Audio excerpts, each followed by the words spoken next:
The Raven.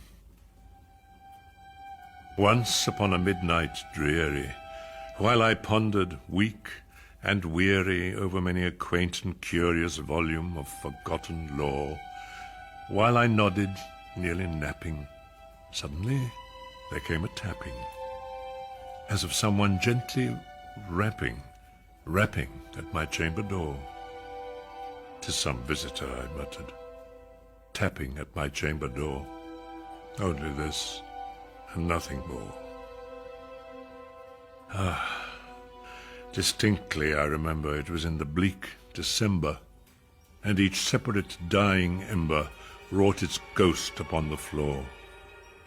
Eagerly I wished the morrow.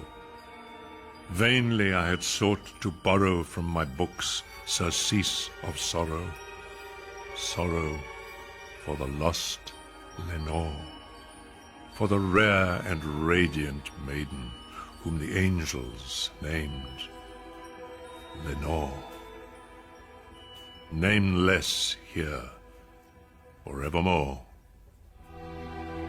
And the silken, sad, uncertain rustling of each purple curtain thrilled me, filled me with fantastic terrors never felt before, so that now, to still the beating of my heart, I stood repeating, "'Tis some visitor entreating entrance at my chamber door, some late visitor entreating entrance at my chamber door.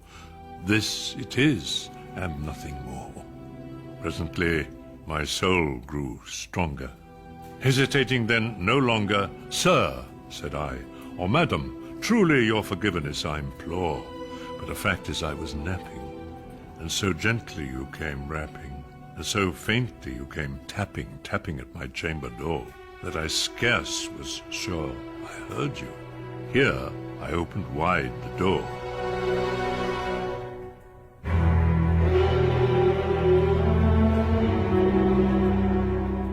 Darkness there, and nothing more. Deep into that darkness peering, long I stood there, wondering, fearing, doubting, dreaming dreams no mortal ever dared to dream before.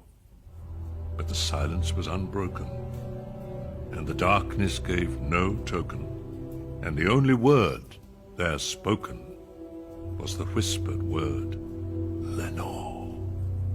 This I whispered, and an echo murmured back the word, "Lenore." Merely this, and nothing more. Back into the chamber turning, all my soul within me burning, soon again I heard a tapping somewhat louder than before. "Surely," said I, "surely that is something at my window lattice. Let me see, then, what thereat is, and this mystery explore. Let my heart be still a moment, and this mystery explore. 'Tis the wind, and nothing more. Open here, I flung the shutter, when, with many a flirt and flutter, in there stepped a stately raven of the saintly days of yore.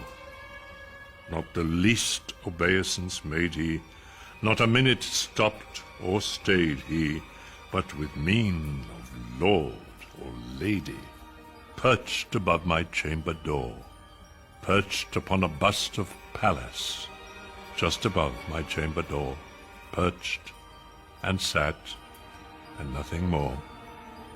Then this ebony bird beguiling my sad fancy into smiling, by the grave and stern decorum of the countenance it wore. "Though thy crest be shorn and shaven, thou," I said, "art sure no craven, ghastly, grim, and ancient raven, wandering from the nightly shore. Tell me what thy lordly name is on the night's Plutonian shore." Quoth the raven, "Nevermore."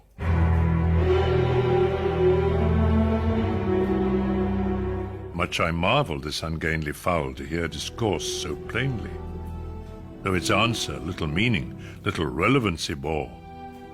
For we cannot help agreeing that no living human being ever yet was blessed with seeing bird above his chamber door.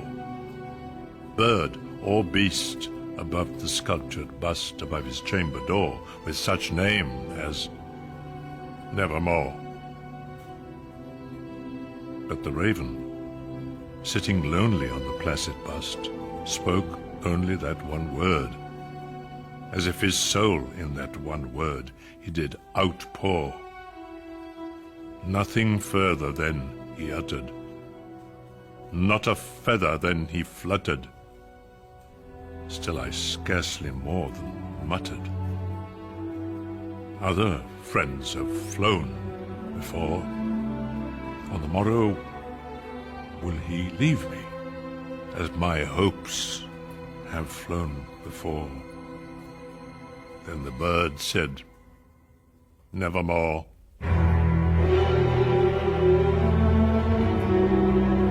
Startled at the stillness broken by replies so aptly spoken. Doubtless, said I, what it utters is its only stock and store, caught from some unhappy master, whom unmerciful disaster followed fast, and followed faster, until his songs one burden bore, till the dirges of his hope that melancholy burden bore of never, nevermore.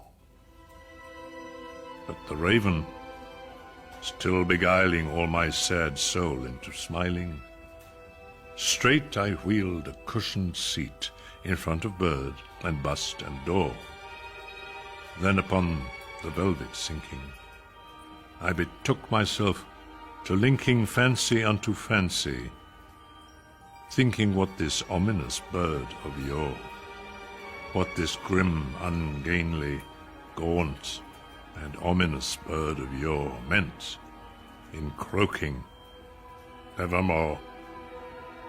This I sat engaged in guessing, but no syllable expressing to the fowl, whose fiery eyes now burned into my bosom's core. This and more I sat divining, with my head at ease reclining, on the cushion's velvet violet lining that the lamplight gloated o'er. But whose velvet violet lining, with the lamplight gloating o'er, she shall press, nevermore. Then methought the air grew denser, perfumed from an unseen censer swung by seraphim, whose footfalls tinkled on the tufted floor. Wretch, I cried, thy God hath lent thee. By these angels he has sent thee respite, respite and nepenthe from thy memories of Lenore. Quaff, oh quaff this kind nepenthe, and forget this lost Lenore. Quoth the raven, Nevermore. Prophet, said I, thing of evil, prophet still, if bird or devil, whether tempter sent, or whether tempest tossed thee here ashore, desolate, yet all undaunted, on this desert land enchanted, on this home by horror haunted, tell me truly, I implore, is there balm in Gilead? Tell me, I implore. Quoth the raven, Nevermore. Prophet, said I, thing of evil, prophet still, if bird or devil, by that heaven that bends above us, by that God we both adore. Tell this soul with sorrow laden, if within the distant Aidenn it shall clasp a sainted maiden whom the angels named Lenore. Clasp a rare and radiant maiden, whom the angels named Lenore. Quoth the raven, nevermore.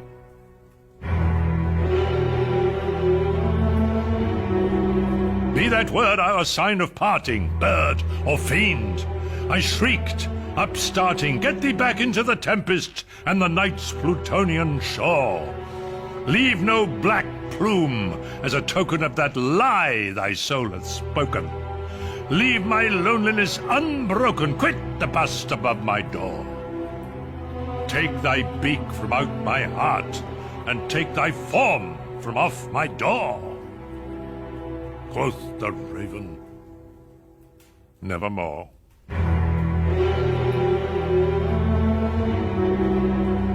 And the raven, never flitting, still is sitting on the padded bust of Pallas, just above my chamber door. And his eyes have all the seeming of a demon's that is dreaming, and the lamplight o'er him streaming throws his shadow on the floor. And my soul, from out that shadow that lies floating on the floor, shall be lifted nevermore.